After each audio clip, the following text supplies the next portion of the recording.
तो आज हम करेंगे कबीर की साखी। तो पहले कबीर के बारे में थोड़ा सा जान लेते हैं। कबीर का जन्म 1398 में और मृत्यु 1518 को हुई। तो चलिए देखते हैं। कबीर का जन्म 1398 में काशी में हुआ माना जाता है। गुरु रामानंद के शिष्य कबीर ने 120 वर्ष की आयु उनकी आयु 120 वर्ष थी। जीवन के अंतिम कुछ वर्ष मगहर में बिताए और वहीं चिर निद्रा में लीन हो गए, मतलब उनकी मृत्यु हो गई थी। कबीर का आविर्भाव ऐसे समय में हुआ जब राजनीति, धार्मिक और सामाजिक क्रांतियां अपने चरम पर थी।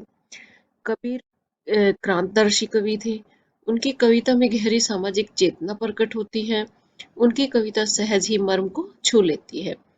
एक ओर तो धर्म के बाह्य आडंबरों पर उन्होंने गहरी और तीखी चोट की है, तो दूसरी ओर आत्मा परमात्मा के विरह मिलन के भावपूर्ण गीत गाए हैं। कबीर शास्त्रीय ज्ञान की अपेक्षा अनुभव ज्ञान को अधिक महत्व देते हैं। उनका विश्वास सत्संग में था और वे मानते थे कि ईश्वर एक है, वह निर्विकार है, अरूप है।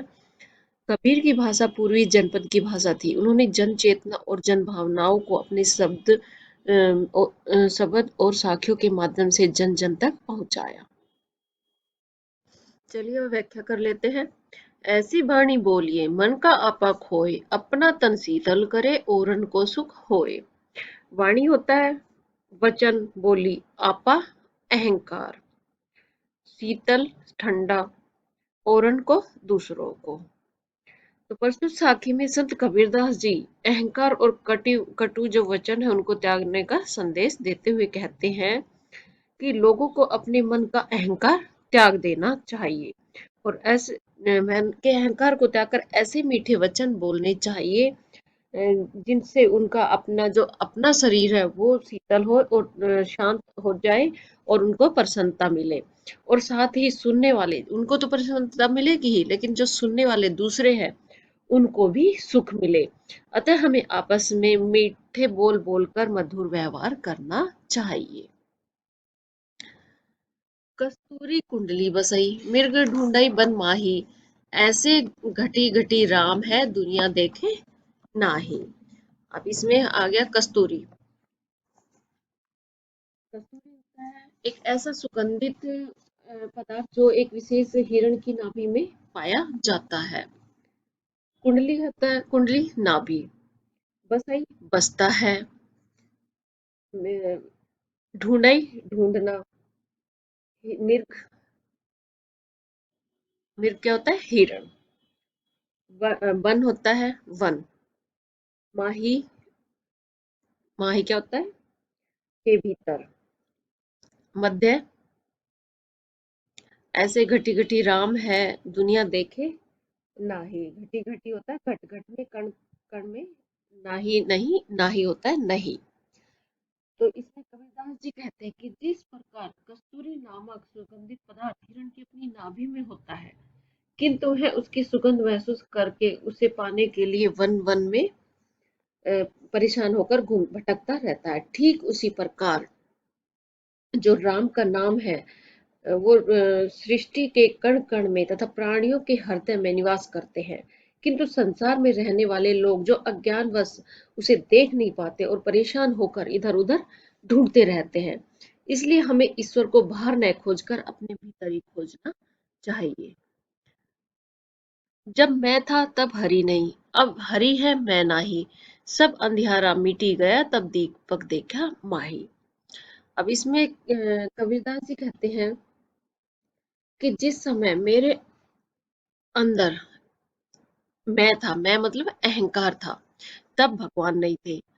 अब जब भगवान है तो मेरे अंदर मैं मतलब अहंकार नहीं है, अर्थात अहंकार मेरा समाप्त हो गया। जैसे ही मैंने उस ज्योति स्वरूप ज्ञान रूपी दीपक को मन में देखा तो मेरा सारा अज्ञान रूपी अंधकार समाप्त हो गया तथा मुझे इस सत्य का दर्शन हो गया कि अहंकार ही ईश्वर का शत्रु है, घोर विरोधी है। सुखिया सब संसार है, खाए अरु सोए, दुखिया दास कबीर है, जागे अरु रोए। सुखिया सुखी, खाए खावे मतलब खाना, सोवे सोना, दुखिया दुखी। दास होता है परमात्मा का सेवक। ईश्वर ईश्वर का भक्त। जागे, जागे मतलब जागना। जागई, जागना। रोवई, रोता है। कबीरदास जी मौज मस्ती में डूबे हुए जो लोग हैं उनके बारे में कहते हैं कि जो मौज मस्ती में डूबे रहने वाले लोगों की तुलना एक चिंतनशील व्यक्तियों से करते हुए कहते हैं कि इस संसार में ऐसे व्यक्ति जो केवल खाने पीने और सोने का कार्य करते हैं, जो खाने पीने और सोने का कार्य करते हैं, उन्हें अपने जीवन के सबसे सुखी मानकर सुख रहते हैं, उन्हीं को ही सारा सुख मानते हैं। कबीरदास जी कहते हैं कि वह दुखी है क्योंकि वह जाग रहे हैं, उसे संसार की नश्वरता का ज्ञान है, इसलिए वे संसार की नश्वरता को देखकर रोते हैं।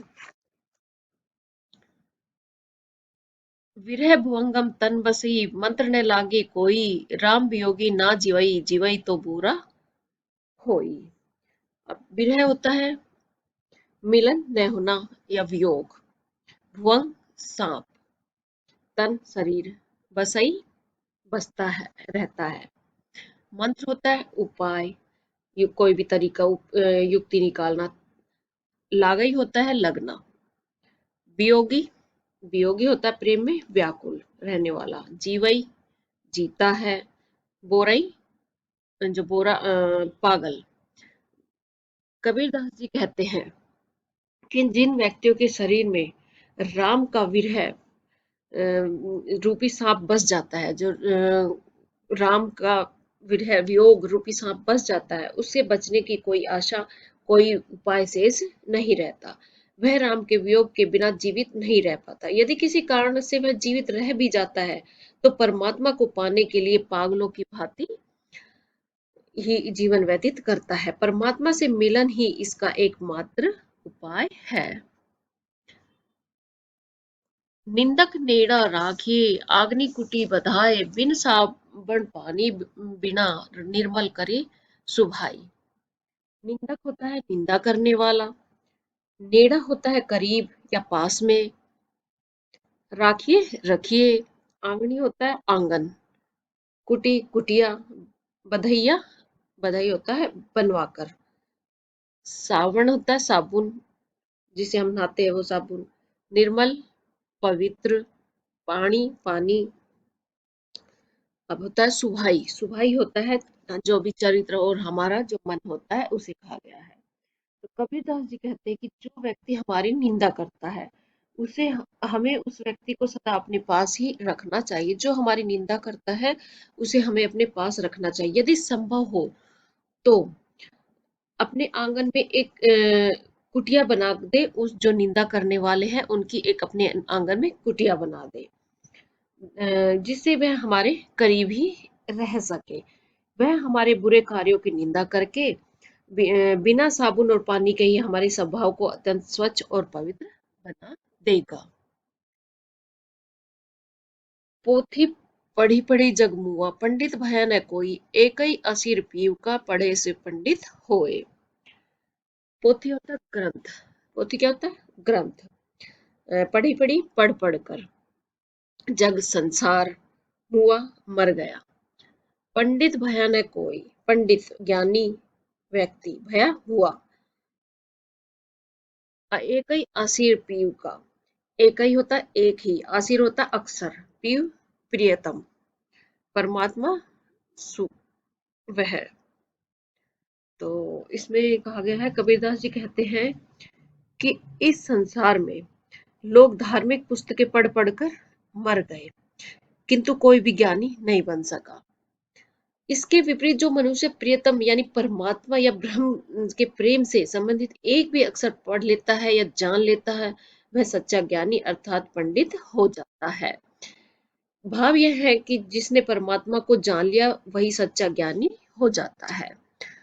हम घर जाल हम घर जाल्या आपना लिया मुराड़ा हाथी, अब घर जालो तास का ले चलई हमारे साथी। हम होता है मैंने, जाल्या मतलब जला दिया, आपना मतलब अपने, मुराड़ा होता है जलती हुई लकड़ी, हाथी हाथ से, जालो होता है जलाऊं, ताश का मतलब उसका, जे मतलब जो, साथी मतलब साथ। अब कबीरदास जी कहते हैं कि मैंने विरह और ईश्वर की भक्ति से जलती हुई मशाल को हाथ में लेकर अपने घर को जला लिया है। अर्थात मैंने भक्ति में भरकर अपनी सांसारिक जो विषय वासनाओं को पूरी तरह से नष्ट कर दिया है। अब जो भक्त मेरे साथ भक्ति के मार्ग पर जाने को तैयार है, मैं उस उनका सांसारिक विषय वासनाओं का घर भी जला डालूंगा और उनके हृदय में ईश्वर के प्रति प्रेम की भावना जगा दूंगा।